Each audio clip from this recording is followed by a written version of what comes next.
After 20-plus years of conservation campaigning, rhino poaching was at an all-time high. Clearly, something wasn't working.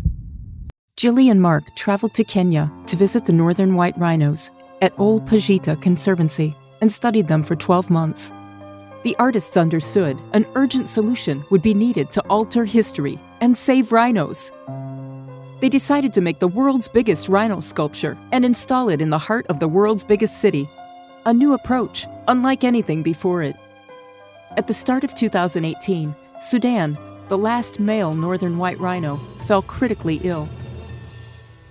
Urgently working to complete the sculpture before his death, Gillie and Marc launched the last three on March 14th in Astor Place, New York City.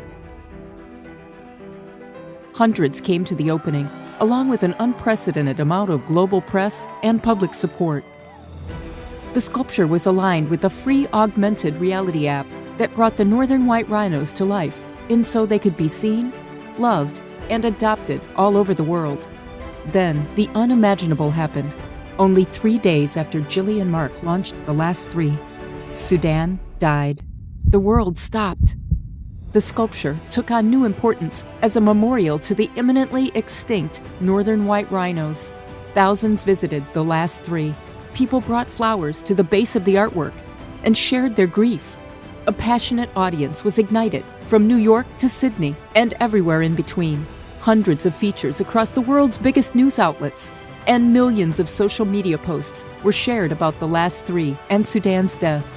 The sculpture fueled countless impressions, both online and in Astor Place. Rhinos had the world's attention, and Gillie and Marc knew this was the time for action. They created a global petition to demand trade sanctions be placed on Vietnam, the biggest consumer of rhino horns and driving force behind poaching.